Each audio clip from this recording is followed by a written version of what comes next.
नमस्कार. श्री स्वामी समर्थ. जय जय स्वामी समर्थ. आदित्य रविवार, आदित्य रानोबाईची कहाणी. आज आपण जाणून घेणार आहोत सूर्यनारायणाची कहाणी. ही पूजा का केली जाते? स्वामी समर्थ सांगतात, पौष, मार्गशीर्ष किंवा श्रावण महिन्यातील आदित्यवार हा साधा नसतो. या दिवशी केलेली पूजा फक्त देवासाठी नसते, ती आपल्याला दिशा देण्यासाठी असते. पूर्वीच्या काळी लोक उपास, वसा, कहाणी हे अंधश्रद्धेने करत नव्हते, तर अनुभवावरून करत होते. आज मी तुम्हाला आदित्य रानोबाईची रविवारची तीच जुनी पारंपरिक कहाणी सांगणार आहे, जिच्या मागे सूर्यनारायणाचं मोठं रहस्य दडलेलं आहे. पूजा का केली जाते, याचं काय महत्त्व आहे? आदित्य म्हणजे सूर्य, सूर्य म्हणजे तेज, आत्मबल, आरोग्य आणि भाग्य. जेव्हा मन थकलेलं असतं, घरात दारिद्र्य येतं, आपली कामे अडकतात, तेव्हा सूर्यत्व दुर्बल झालेलं असतं. म्हणूनच आदित्यवारी म्हणजेच रविवारी सकाळी लवकर उठून स्नान करा आणि एका पाटावरती सूर्यनारायण काढा. त्यावर हळदी कुंकू ठेवून आपला संक्रांतीचा वाण ठेवा आणि मनाभावातून त्यांची पूजा करा. दिवा लावा, धूप लावा, अगरबत्ती लावा आणि पूजा करा. या पूजेमुळं मन जागं होतं, कर्म जागे होतात आणि आपलं भाग्य हलू लागतं. हेच महत्त्व आहे आदित्य रानोबाईच्या पूजेचं. चला तर मग आज आपण आदित्य रानोबाईची कहाणी ऐकणार आहोत. ही कहाणी ऐकल्याने काय फळ मिळते, या कहाणीत सांगितलेले आहे. आदित्य रानोबाईची कहाणी. एक आदित्य रानोबाईची कहाणी. पूर्वी आटपाट नावाचं एक नगर होतं. त्या नगरात एक ब्राह्मण राहत होता. तो रोज रानात जाऊन समिधा, फुले आणायचा. एकदा त्या ब्राह्मणाला काही स्त्रिया दिसल्या. त्या नागकन्या व देवकन्या होत्या आणि आदित्य रानोबाईचा वसा करत होत्या. ब्राह्मणांना विचारलं, काय ग बायांनो, तुम्ही कसला वसा करत आहात? त्या म्हणाल्या, तुला कशाला हवा हा वसा? उठशील मानशील, घेतलेला वसा टाकून देशील. तेव्हा ब्राह्मण म्हणाला, मी उठणार नाही, मातणार नाही, घेतलेला वसा टाकणार नाही. तेव्हा त्या नागकन्यांनी आणि देवकन्यांनी त्या ब्राह्मणाला तो वसा सांगितला.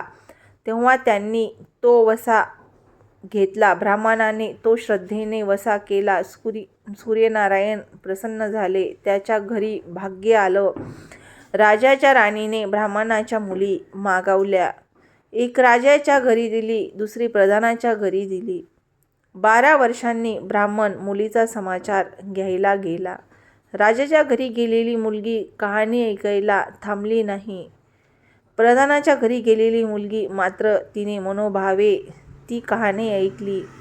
जिनं कहाणी ऐकली नाही, तिच्या घरी दारिद्र्य आलं. जिनं कहाणी ऐकली, तिच्या घरी मात्र भाग्य नांदू लागलं. पुढे दरिद्री झालेल्या राणीची मुलं एकामागून एक आदित्यवारी मावशीकडे गेली. पहिला मुलगा उठला, पहिल्या रविवारी गेला. सूर्यनारायण माळेच्या रूपात आले आणि दिलेलं धन घेऊन गेले. दुसरा मुलगा दुसऱ्या रविवारी उठला. मावशीने जे बांधून दिलं होतं ते गुराखाच्या रूपात येऊन घेऊन गेला. तिसरा मुलगा उठला. सूर्यनारायणाच्या अवकृपेमुळे जे मावशीनं दिलं ते विहिरीत पडलं, ते सगळं धन गेलं. चौथा मुलगा चौथ्या रविवारी गेला. सूर्यनारायण घारीच्या रूपात आले आणि ती सगळी शिदोरी घेऊन गेले. 5व्या आदित्य रविवारी ती स्वतः गेली. 5व्या आदित्यवारी आपण उठली. तळ्याच्या पाळी उभी राहिली. दासींनी तिचा निरोप तिच्या बहिणीला सांगितला. बहिणीनं तिला परसदारानं घरी नेलं. नाहू माखू घातलं. पाट बसायला दिला. प्रधानाची राणी आदित्यवारीची कहाणी करू लागली. काय वसा करतेस तो मला सांग. बहीण म्हणाली, अगं चांडाळणी, पापिनी, बापाची कहाणी ऐकली नाहीस, तुला वेळ नव्हता म्हणून तुला दरिद्र आलं. राजेच्या राणीनं विचारलं. याला बहिणीच्या घरी राहिली. श्रावण मास आला. सांगितल्याप्रमाणे सूर्यनारायणची पूजा केली. इकडे राजाला भाग्य आलं. राजानं बोलावू धाडलं. मावशी मावशी, तुला छत्र आली, चामरं आली, पाईक आले, परवर आले. मला रे पापिनीला छत्र कोठले, चामरं कोठली, पाईक कोठले, परवर कोठे? बाहेर जाऊन दाराशी बघतात, तो राजा बोलावू आला आहे. राजा आला तशी घरी जायला निघाली. एकमेकींना बहिणींनी आहेर केले. वाटेनं जाऊ लागली. पहिल्या मजले स्वयंपाक केला, राजाला वाढलं, मुलांना वाढलं. करा रे हाकारा, पिटा रे डांगोरा, नगरात कोणी उपाशी आहे का याचा शोध करा. तुझ्या बहिणीची कहाणी ऐकून मला काय मिळणार, मला माझं फळ काय, माझं पोट भरल का, असं म्हणून तो राणीकडे एक आला. तशी 6 मोती राणीने घेऊन 3 त्याला दिली, 3 आपल्या हातात ठेवली. मनोभावे कहाणी सांगितली, चित्त देऊन त्याने ऐकली. त्याची लाकडाची मोळी होती ती सोन्याची झाली. तो म्हणाला, बाई बाई, कहाणी ऐकल्याचं एवढं फळ, मग वसा घेतल्याचं काय फळ, काय वसा आहे तो मला सांगा. तुला कशाला हवा वसा, उठशील मारशील, घेतलेला वसा टाकून देशील, उठणार नाही मातणार नाही, घेतला वसा टाकणार नाही. तेव्हा राणीने त्याला वसा सांगितला. पुढं दुसऱ्या मजलीस गेली, स्वयंपाक केला, राजाला वाढलं, मुलांना वाढलं, आपलं पान वाढून घेतलं. तेव्हा कहाणीची आठवण झाली. करा रे हाकारा, पिटा रे डांगोरा, नगरात कोणी उपाशी आहे का याचा शोध करा. उपाशी नाही, काही नाही, माळ्याचा मळा पिकत नाही, विहिरीला पाणी लागत नाही, असा एक माळी चिंतेत बसला आहे. त्याला हाक मारली, आमच्या बाईची कहाणी ऐका. तो म्हणाला, मी कहाणी ऐकेल, मला याचं काय फळ आहे.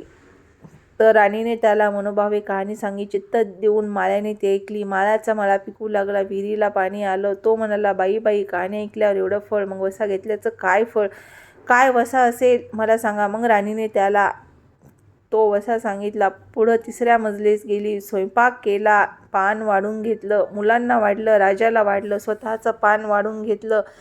तेव्हा तिला कहाणीची आठवण झाली. करा रे हाकारा, पिटा रे डांगोरा, नगरात कोणी उपाशी आहे का याचा शोध करा. एक म्हातारी, तिचा एक मुलगा वनात गेला, एक डोहात बुडाला होता, एक सर्पानं खाल्ला होता. त्यामुळे चिंताक्रांत बसली होती. तिला म्हणाले, आमच्या बाईची कहाणी ऐकू. ती म्हणाली, कहाणी ऐकून मी काय करू, मी माझ्या मुलांसाठी रडते आहे, बरं येते.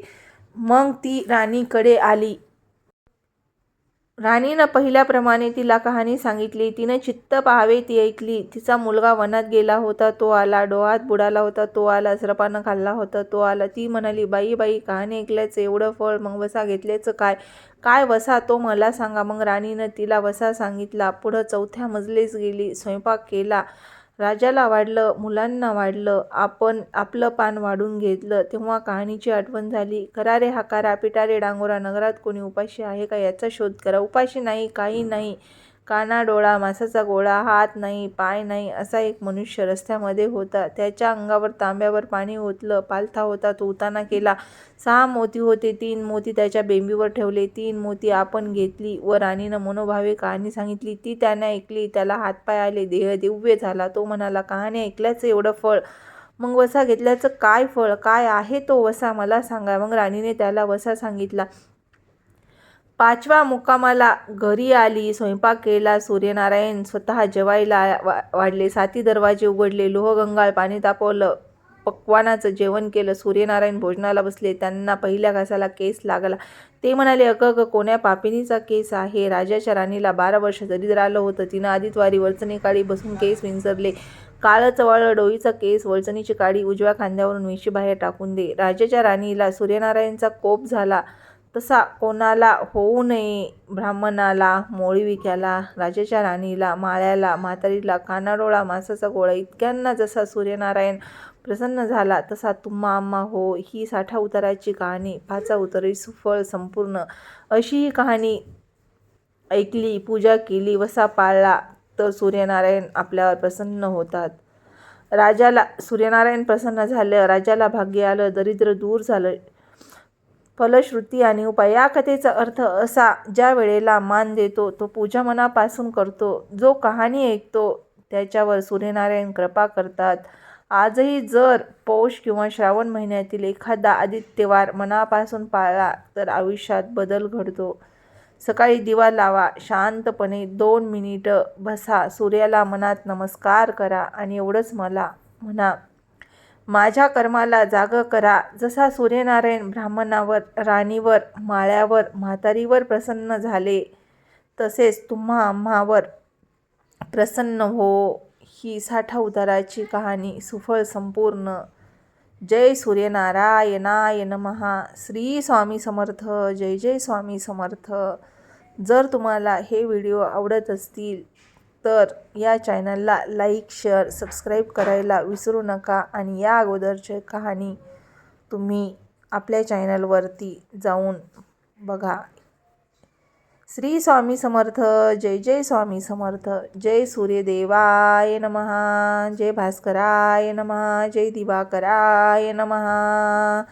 श्री स्वामी समर्थ महाराज की जय. धन्यवाद.